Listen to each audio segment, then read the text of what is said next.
Hello po and welcome back sa Tarot Page Philippines. And this video, gawin po natin ang weekly horoscope para po sa may mga sun, moon, at rising sign na Virgo. So kung bago kayo sa channel, please click the subscribe button, bell notification, and palike na rin po natin yung video. This is dated for November 18 to 24. So kung bago kayo sa ating channel, please click the subscribe button, bell notification, and like this video as well. Kung di nyo po alam yung sun, moon, rising nyo, kasi importante rin po ito, sa dulo po ng ating video, meron po tayong link para dito. At just to advise, available po ang ating extended readings para sa exclusive po para sa mga members. Kung nais nyo pong magkaroon ng access sa mga videos na to, you can just click po yung join button sa baba. At in addition, kapag nagkaroon po tayo ng mga live readings, priority po kayo mabasahan. Kahit 10 na una, uunahin ka pa rin. And for private readings and spell works, message me my Facebook page. Link is in the description below. At sa nais po ng private readings, magbibigay po ng donation, you can use the thanks button sa baba or yung ating GCash or Maya numbers on the bottom of your screen. Virgo, let's see what's happening sa'yo. So, magpo-focus na tayo, by the way, pala more sa extended readings kasi mas malalim yung ginagawa natin doon eh.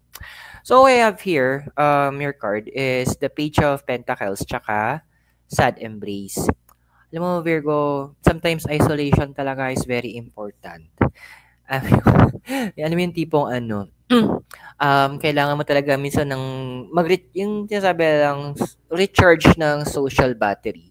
Hindi kasi pwedeng not all the time, 'di ba? Parang lagi tayong happy, lagi tayong with the people around, na masyado tayong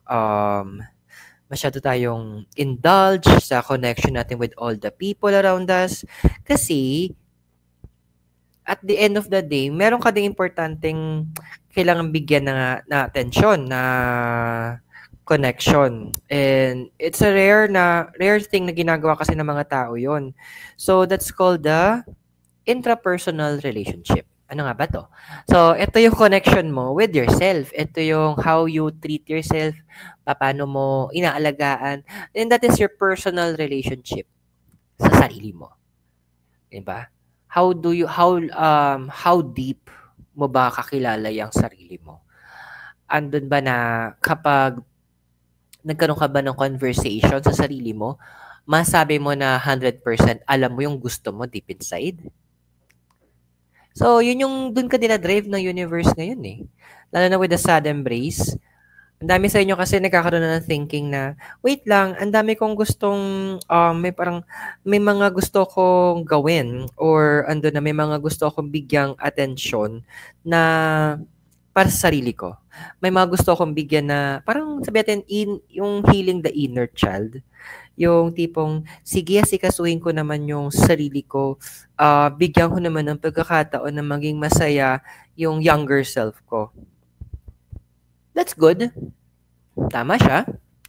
Pero andun kasi na na kung titignan natin dito sa crossing mo, si Eight of Pentacles and Solitude. Ang dami kasi sa inyo right now, one of your source of income is is yung tawag dito.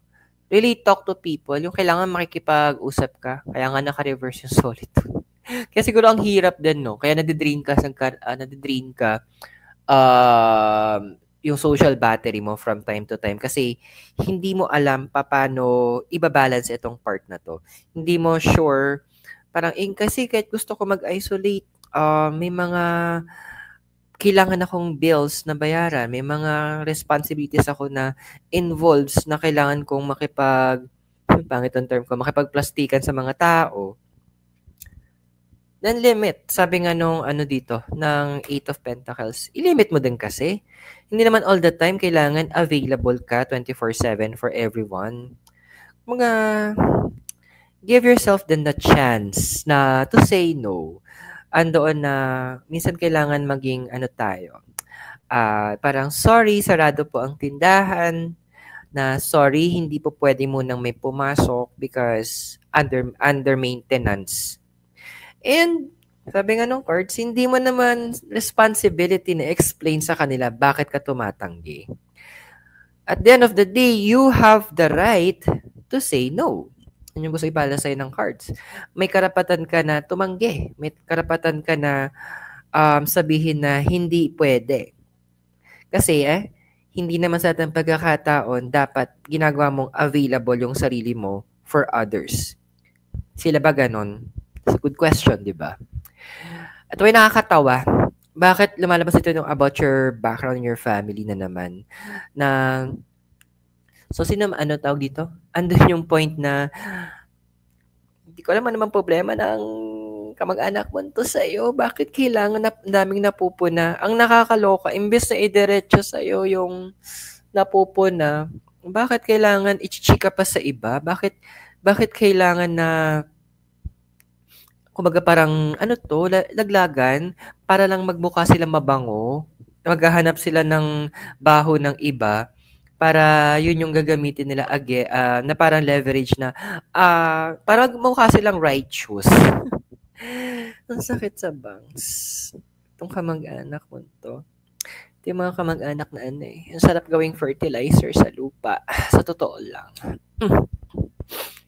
Nako, yun yung sa mga crossing mo. One of your desire is the 10 of Wands and slow and steady. Well, you know what?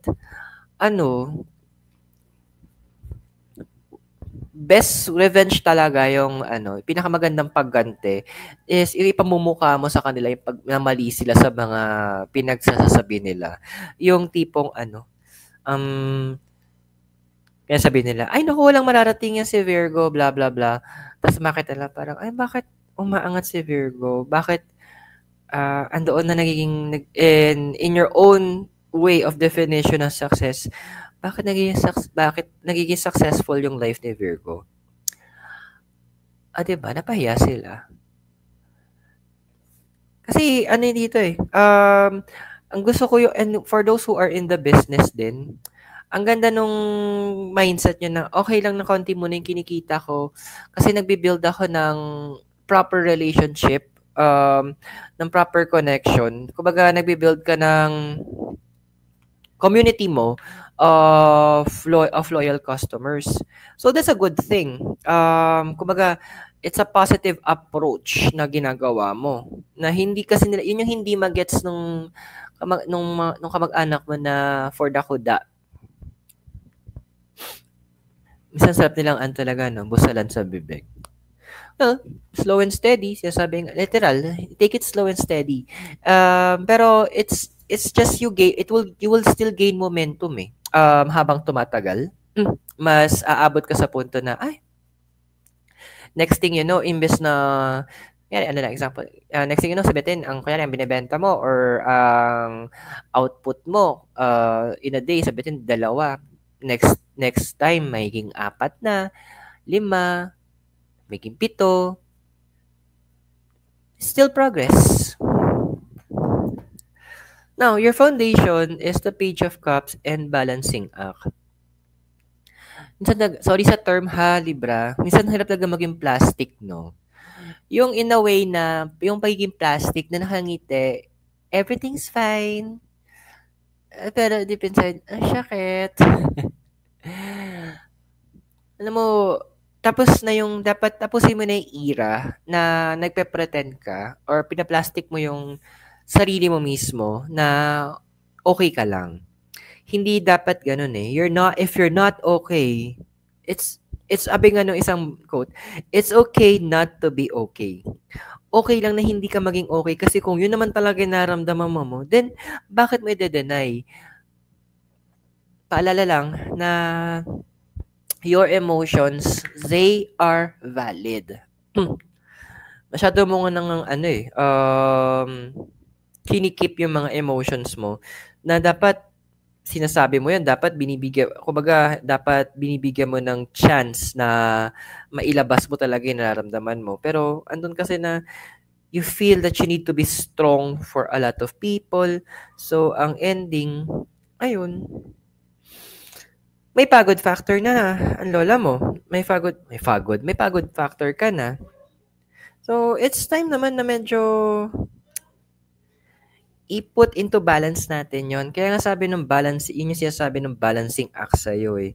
Hindi pwedeng laging pabor lagi for other people. Hindi pwedeng laging others will be ahead of you kasi hindi naman ganun ang design ng universe para sa'yo. If you know what I mean, di ba? Tapos yung page of cups pa. Ayun na nga. Paano ko ba i-put into words na ay, you just love, masaya ka naman sa ginagawa mo lang naman kasi. Gusto mo lang na maging, you just want to be happy with what you're doing. Pero siguro may mga tao talaga na hindi sila marunong maging masaya para sa ibang tao. Kaya andun yung punto na malakas sila magsalita against other people.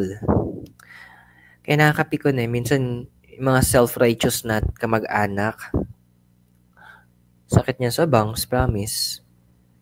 Yung magmamalinis, ay nako. Sa past mo, meron tayong 6 of Wands and Magical Map Shifter. Hindi ko alam bakit kailangan nilang laging binabalik yung mga mali mo sa nakaraan. Nagkamali ka lang, hindi ka naman naka-life sentence. Nagkaroon ka lang ng, sabihin, you made those wrong decisions. Nagkaroon ka ng moment of weakness. Nagkaroon ka ng immature moment. Pero hindi, moment lang yun. Natuto ka naman na. Pero bakit kailangan binabalik-balik nila? Ba't kailangan na pinapaalala? Bakit kailangan na brought up?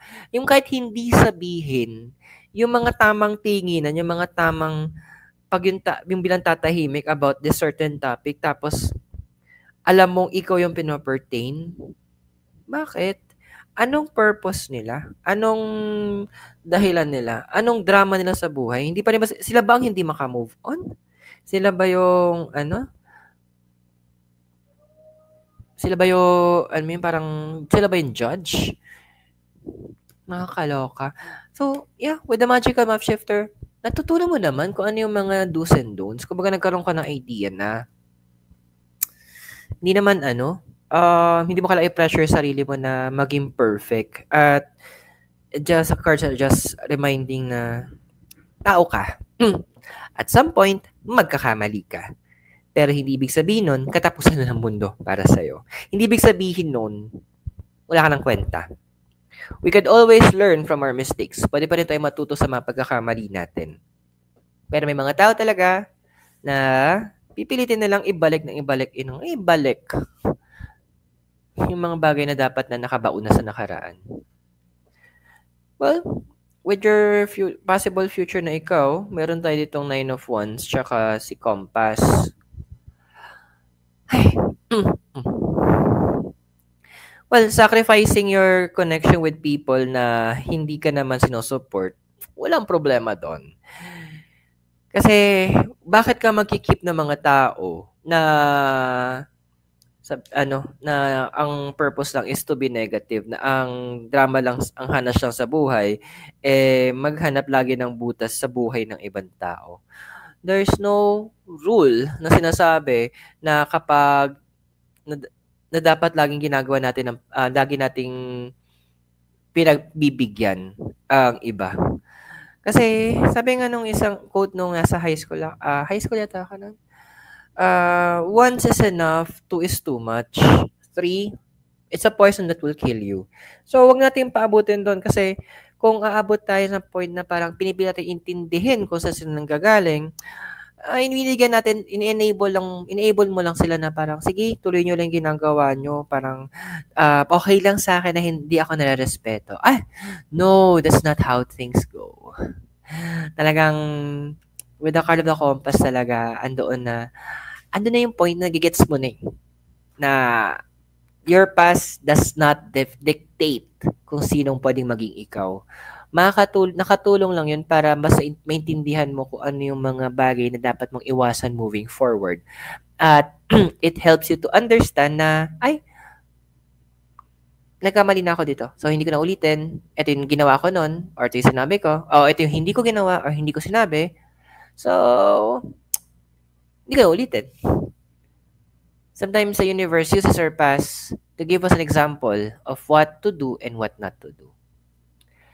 Kung nag-resonate yung reading sa'yo, and para magkaroon ka ng access to the extended readings, click the join button sa baba. May link din tayo sa end of the video for the extended reading. Tuloy natin, Virgo. For your physical environment, meron tayong 8 of Cups tsaka dry desert. You know what?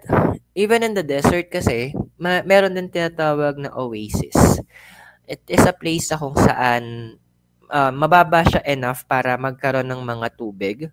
At around dito, around that water, yung oasis is may buhay. May pwedeng may halaman, may mga puno na maliliit. So even though you're in a dry desert, sabi nga nung card, nakakatuwa, no? Kasi there are still a few people.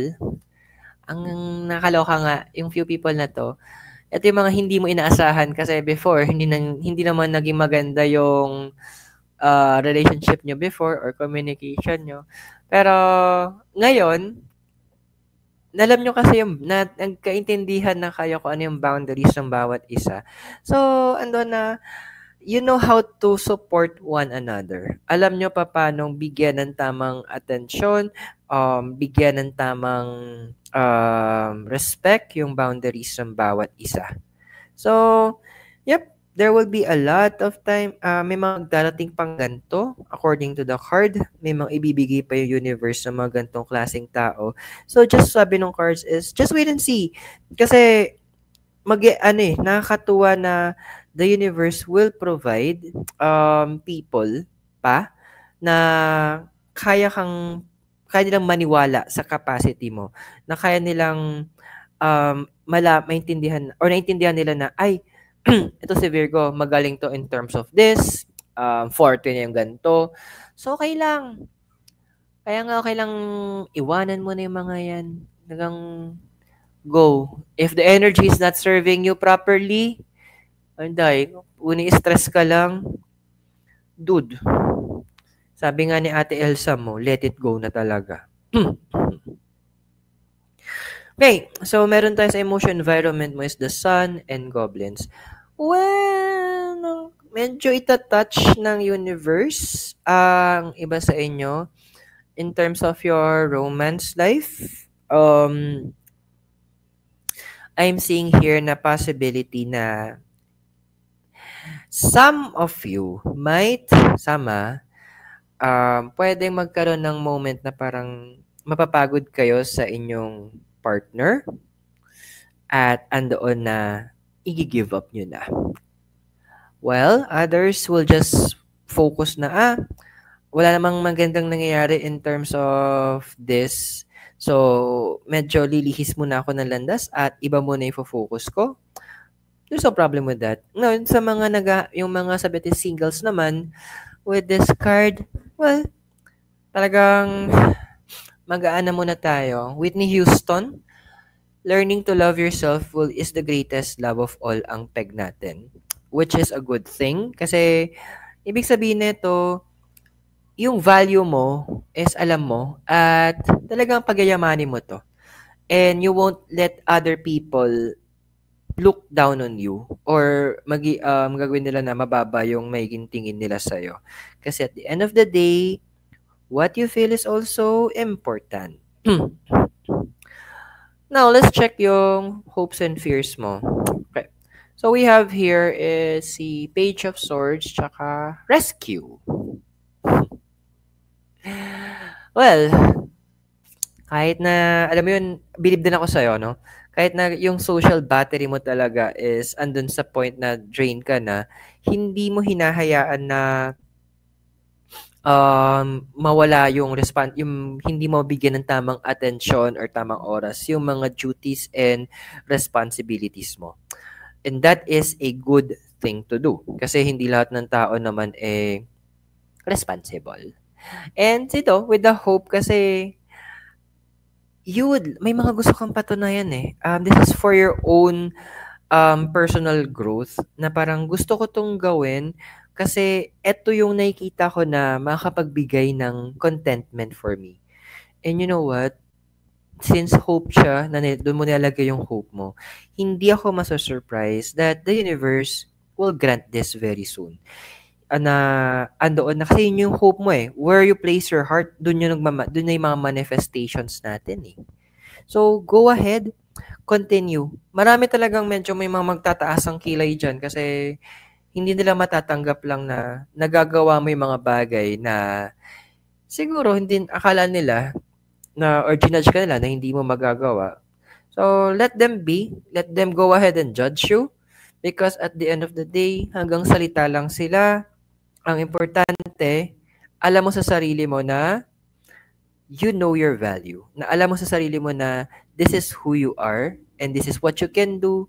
Bahala sila sa buhay nila. May galit tayo. Yung future mo ba ano? Magician tsaka home.